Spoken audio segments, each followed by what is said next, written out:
नौकर चाकर को वो समझा देगी कि स्वागत कैसे करना है। कैसी बात कर रहे हैं पापा? मैं तो मुकेश से प्यार करती हूँ, उसी से शादी करूंगी। मैंने आपको बताया था ना। मुकेश किसका बेटा है?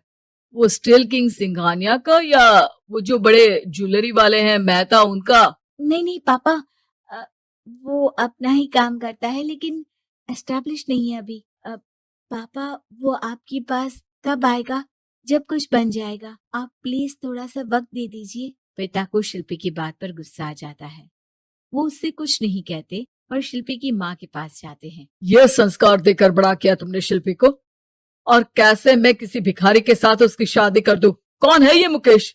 मैं जानती हूँ, बड़ा ही होनहार लड़का है। शिल्पी से बहुत प्यार करता है और शादी करना चाहता है।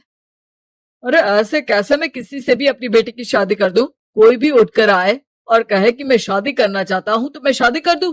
कान खोल कर सुन लो, कल उसे अच्छे से तैयार कर देना, क्योंकि जो लड़का मैंने देखा है शिल्पी के लिए वो करोड़पति घर का बेटा है, समझी?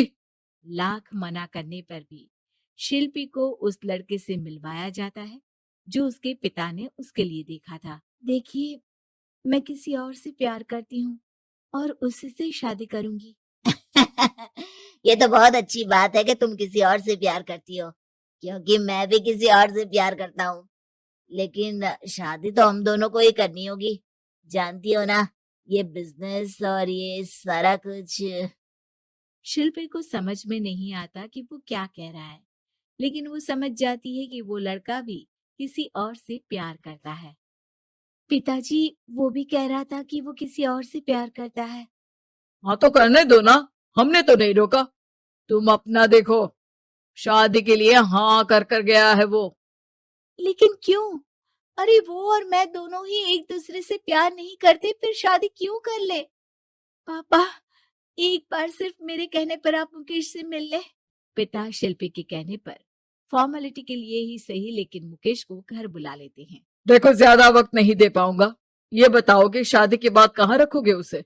2 कमरे के मकान में? नहीं सर, मैंने 2 साल के बाद का सारा प्लान कर लिया है। मैंने आयरन इंडस्ट्री खड़ी करने के लिए पूरा ब्लूप्रिंट तैयार किया है। मेरी खुद की जगह है दादाजी की, बस थोड़ा फंड का अरेंजमेंट हो जाता तो काम शुरू कर देता। अच्छा, मतलब तुम यहाँ फंड रेज करने आए हो? मुकेश समझ जाता है कि उसके पिता शिल्पी की शादी उससे कराने के मूड में नहीं है। फंड आप कभी दे भी नहीं पाएंगे मुझे, मुझे तो सिर्फ शिल्पी चाहिए। मैं उसके बिना नहीं रह सकता सर, मैं उसे बहुत खुश रखूंगा। वो तो हर पति का धर्म होता है, वो तो मैं किसी से भी उसकी शादी करा दूं वो उसे खुशी रखेगा। लेकिन देखो, मैं ज्यादा बात को घुमाना नहीं चाहता। वो बड़े घर की लड़की है, उसे काम काज की आदत नहीं। अभी वो समझ नहीं रही, लेकिन तुम तो समझो, मैं किसी भी हालत में शिल्पी की शादी तुमसे नहीं करवा सकता। मुकेश पिता से लाख मन्नतें करता है लेकिन वो नहीं मानते। शिल्पी की शादी उस अमीर लड़के से हो जाती है। शादी के बाद क्या हम लोग मेरी माँ के घर चले? मुझे उन लोगों की बहुत याद आ रही है। हाँ हाँ, जाओ जाओ। वैसे भी आज मैं अपनी गर्लफ्रेंड के साथ मसूरी जा रहा हूँ, तुम जा सकती हो। कैसी बात कर रहे हैं? अब हम लोगों की शादी हो गई है, आप कैसे किसी और लड़की के साथ जा सकते हैं? अरे मैंने तो तुम्हें शादी के पहले ही बता दिया था कि मेरी कुछ गर्लफ्रेंड्स है। अब प्लीज ये टिपिकल बीवी वाला रोना धोना शुरू मत कर देना।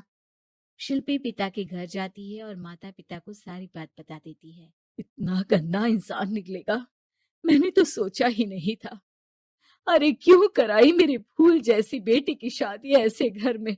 और तो क्या हो गया, शुरू शुरू में हर घर में ऐसा होता है, धीरे धीरे ठीक हो जाएगा।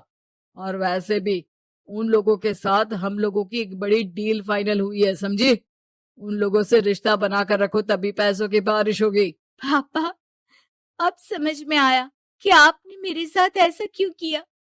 मुकेश आपके सामने गिड़गिड़ा कर गया कि वो मुझे बहुत खुश रखेगा, लेकिन आपने मेरी शादी एक ऐसे लड़के से करा दी जो किसी और लड़की से प्यार करता है और शादी सिर्फ समझौते के लिए कर रहा है। पापा, मैं जा रही हूँ, लेकिन इस घर में कभी पैर भी नहीं रखूंगी। आपने मुझे सामान की तरह इस्तेमाल किया। माँ शिल्पी को बहुत रोकती है, लेकिन वो एक नहीं सुनती।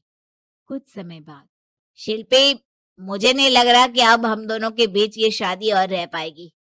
मैं किसी और से शादी करना चाहता हूँ। वैसे तुम परेशान मत हो ना, तुम्हारे पापा के साथ हम लोगों की डील जो चल रही है ना वो नहीं रुकेगी, क्योंकि तुम बहुत अच्छी लड़की हो। ठीक है, मैं जा रही हूँ तलाक के पेपर में साइन करके। लेकिन एक शर्त है, मैं कहाँ गई ये बात मेरे पिता तक नहीं पहुंचनी चाहिए। शिल्पी घर छोड़कर चली जाती है। वो एक नौकरी करती है और अपना जीवन खुद संभालती है। लेकिन एक दिन शिल्पी जी, आपसे मालिक मिलना चाहते हैं। अब मुझसे क्यों? शिल्पी मालिक के कमरे में जाती है, जहां सामने मुकेश होता है। अरे आपको देखकर बहुत खुशी हुई। बहुत बड़े आदमी बन गए। थैंक्स। पर तुम्हें नौकरी करने की क्या जरूरत पड़ गई? मैंने तो सोचा भी नहीं था कि तुम मेरी शिल्पी होगी। तभी वहां शिल्पी के पिता आ जाते हैं। शिल्पी, तुम्हारे बारे में माँ से पता चला। घर चलो बेटा, मुझे माफ कर दो। मुकेश, मैं यहाँ अपनी कंपनी के काम के लिए आया हूँ। तुम्हारी कंपनी की डील अगर हमें नहीं मिली तो हम बर्बाद हो जाएंगे। वैसे अब तुम चाहो तो शिल्पी की शादी मैं तुमसे कराने को तैयार हूँ। बस करिए पापा, ये क्या सौदा लगा रखा है आपने? जिस कंपनी से आपकी डील हो, अपनी बेटी की शादी उसी के घर करा देते हैं। शिल्पी मुकेश से माफी मांगती है और वहां से जाने लगती है कि मुकेश उसे रोक लेता है। रुको शिल्पी, ये सब कुछ तुम्हारे लिए है। ये कंपनी, ये नाम सिर्फ तुमसे शादी करने के लिए ही खड़ा किया था। मैं आज भी तुमसे बहुत प्यार करता हूँ।